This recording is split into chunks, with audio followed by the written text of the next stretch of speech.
Stephanie, it's all you. Thank you, Mistress of Ceremony. If I can get over my nausea, I'll try my best. Okay, a lesson to be learned from 4 worms in church.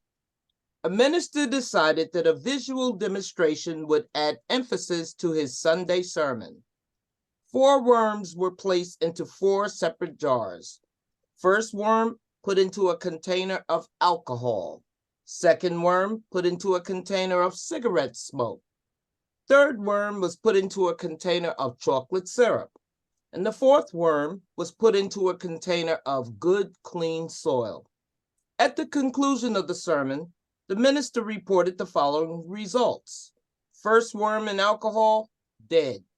Second worm in cigarette smoke, dead. Third worm in chocolate syrup, dead. Fourth worm in good, clean soil, alive. So the minister asked the congregation, what did you learn from this demonstration? Maxine. Anybody know Maxine? Maxine, sitting in the back of the church, said, quickly, as long as you drink, smoke, and eat chocolate, you won't have worms. Sermon was over. All right, I think you might get the prize for tonight, Stephanie. Well, I have to share with you, fellow Toastmasters and guests, that I just got kicked out of my improv group. Yep, that's right. I don't give a shtick. But you better give a shtick, because our improv master tonight's probably going to call on you. Please welcome our distinguished Toastmaster maid, Tran, who will challenge all our improvisational skills. May, take it away. Thank you, Miss Vicky. That sounds written to me. Woo-wee! Hollywood is coming. Who is ready for some corny jokes and improv? You want to volunteer, or do you want me to call you? Okay. Hearing none, I'm going to call somebody. I know everyone has a role. Oh, well, how about Linda? You done with your role? How about that? Is that okay? Okay. Why do they call a bear with no teeth? What do they call a bear with no teeth? A gummy bear. Gummy bear. Now you can tell us more about it. A story about gummy bear.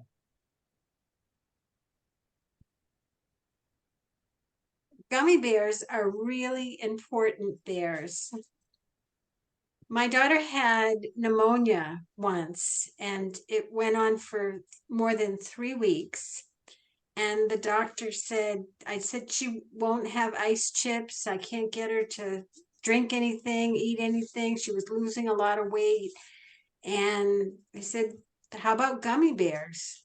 And so I never tasted one. I still haven't. But I bought some gummy bears, and she started, it made her thirsty. So she chewed a little gummy bear, and it made her thirsty. And so gummy bears, to me, I put kind of up on a shelf, because they're a real mother's helper there to help my daughter get over her pneumonia. So gummy bears, although they might not have teeth, they have some very special powers and can bring health to children. Thank you, Linda. Okay, next. Would any of our guests want to do a improv table topic? Anne Marie, Dawn? No? Maybe? Dawn? Okay, real quick. I only have 5 minutes. What do lawyers wear to work? Lawsuits.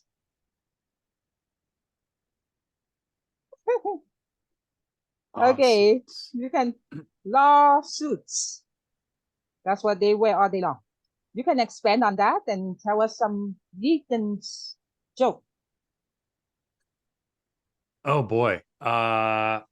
Okay. I'm assuming this is a table topics type of deal. Lawsuits makes me think of I at one time was married to an attorney. I am not an attorney.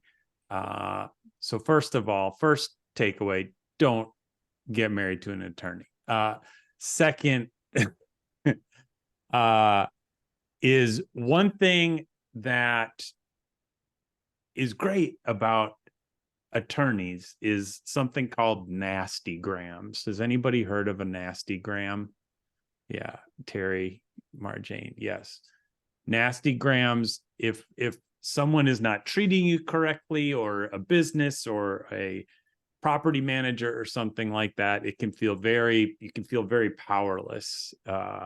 However, there are certain terms and phrases and methods of writing a letter that may cause the person to cease and desist being trying to push a unknowing person around. So that is one benefit of knowing an attorney. However, I still don't recommend marrying one. Thank you. I'll throw it back to you, May. Thank you, Dan. What a coincidence, huh? I'm sorry I bring that up. You marry a lawyer and then we talk about lawyers. Okay, I think Koki, you done with your duties. So next question. What do you call a priest that becomes a lawyer? A father-in-law. Yes, that's a really great question. The father-in-law. I mean, luckily, I had a really great father-in-law for myself, who is, of course, my wife's father. And he was a good mechanic. And before I came to America, I knew nothing about the mechanic, nothing. When I get flat tire, I get panic. I simply call AAA, and sometimes AAA guy says, "So what's your issue?" I said, "Oh, I got flat tire." I said, "That's it." And you call AAA for flat tire? Aren't you supposed to get a donut? I said, "What is donuts? And Dunkin' Donuts or something?" And he said that the little tire that comes in the back of the trunk, and I have no idea. But from there, I learned so much. Not only changing the tire, but changing the brake pad, changing the thermostat, changing the even alternator. So I have done lots of things, and my father-in-law taught me well. And apparently, there are many good mechanics in America. Many of us does oil change by ourselves. Of course, you have to do it carefully, not to spit all over the neighbor. You get trouble for doing that. You can get a nice stain in the driveway, but otherwise, the father-in-law is excellent. Thank you. Thank you, Koki. You are lucky to have a not eaten father-in-law. Back to you, Madam Master Ceremony. Great